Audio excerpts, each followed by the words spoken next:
그때에 베델의 제사장 아마샤가 이스라엘의 왕 여로보암에게 보내어 이르되 이스라엘 족속 중에 아모스가 왕을 모반하나니 그 모든 말을 이 땅이 견딜 수 없나이다. 아모스가 말하기를 여로보암은 칼에 죽겠고 이스라엘은 반드시 사로잡혀 그 땅에서 떠나겠다 하나이다. 아마샤가 또 아모스에게 이르되 선견자야, 너는 유다 땅으로 도망하여 가서 거기에서나 떡을 먹으며 거기에서나 예언하고 다시는 베델에서 예언하지 말라. 이는 왕의 성소요 나라의 궁궐임이니라. 아마샤는 아모스에게 다시는 베델에서 예언하지 말라고 협박하면서 그 이후로 이는 왕의 성소요 나라의 궁궐임이니라고 이야기합니다. 이러한 말씀은 아모스를 핍박하고 대적하면서 북이스라엘 종교의 대변자로 자임하는 아마샤의 실체가 무엇인지 분명하게 밝혀주는 표현입니다. 사랑하는 성도님, 성소가 무엇을 하는 곳입니까? 그곳은 두말할 나위 없이 하나님을 섬기는 곳, 예배하는 처소입니다. 그리고 그것은 왕 중의 왕이신 하나님께서 거하시는 곳으로 천상의 궁궐의 모형이라 해도 과언이 아닐 것입니다. 그런데 아마샤는 아모스에게 베델에서 예언하지 말 것을 명하면서 그곳을 성소, 하나님의 처소가 아닌 왕의 성소, 곧 나라의 궁궐, 곧 북이스라엘 왕권을 표상하는 곳으로 이야기하고 있는 것입니다. 이는 아마샤가 하나님을 섬기기 위해 혹은 하나님의 진리를 지키기 위해 아모스를 거짓 선지자로 단죄하고 그 예언 활동을 막은 것이 아님을 노골적으로 표현하고 있는 것입니다. 여기서 말하는 베델은 야곱이 밧단 아람으로 도피하기 전 하나님께 헌신을 다짐한 곳으로 이스라엘 역사와 신앙에 있어서 유서가 깊은 곳입니다.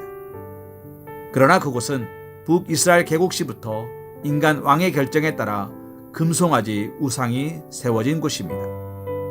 다시 말해 하나님께서 세우신 성소가 아니라 인간 왕이 자신의 결정에 따라 세운 왕의 성소가 되어버린 것입니다.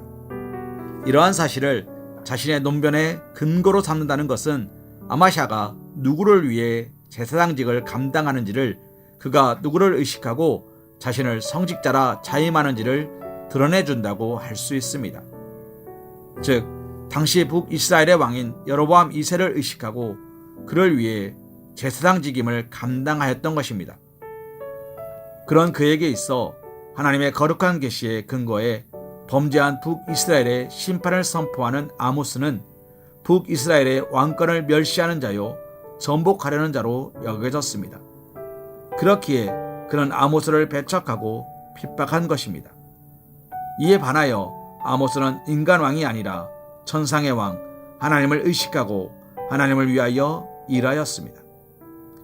그는 하나님의 말씀을 대변함에 있어서 아마샤만이 아니라 물질적 풍요와 향락에만 심취하여 바른 것을 분별치 못하는 북이스라엘 사람들로부터 비난과 멸시, 거짓 선지자란 무고한 정죄의 말을 들을 것임을 잘 알고 있었을 것입니다.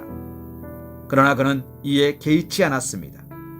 온 이스라엘 온 백성들이 자기를 거짓된 자라, 평화를 깨뜨리는 자라 정죄한다 해도 하나님만은 자신을 인정해 주실 것임을 분명히 알고 있었기 때문입니다. 사랑하는 성도님, 이러한 본문의 말씀을 통하여 우리는 하나님의 사람, 하나님을 참으로 섬기는 자가 어떤 사람인지를 깨달아 알아야 합니다. 또 우리 또한 그와 같은 삶을 살 수 있어야 합니다. 그는 다름 아닌 사람의 눈이 아니요 하나님의 시선을 의식하는 사람이었습니다. 사람을 기쁘게 하는 자, 사람을 위해 일하는 자가 아니요 하나님을 기쁘시게 하며 하나님의 영광을 위해 일하는 사람이었습니다. 그처럼 행하다 사람들로부터 멸시와 천대, 박해를 받으며 악한 자라, 거짓된 자라 오해를 받아도 굴하지 않고 오직 말씀에 입각해 하나님이 상 주심을 바라고 행하는 자였습니다. 사랑하는 성도님, 모든 사람의 시선보다 하나님의 시선에 주목하며 하나님을 기쁘시게 해드리는 참 사람, 그리스도인의 소명으로 살아가시기를 주님의 이름으로 기도합니다. 갈라디아서 1장 10절 말씀으로 오늘의 말씀 묵상을 이어갑니다. 이제 내가 사람들에게 좋게 하랴 하나님께 좋게 하랴 사람들에게 기쁨을 구하랴 내가 지금까지 사람들의 기쁨을 구하였다면 그리스도의 종이 아니니라.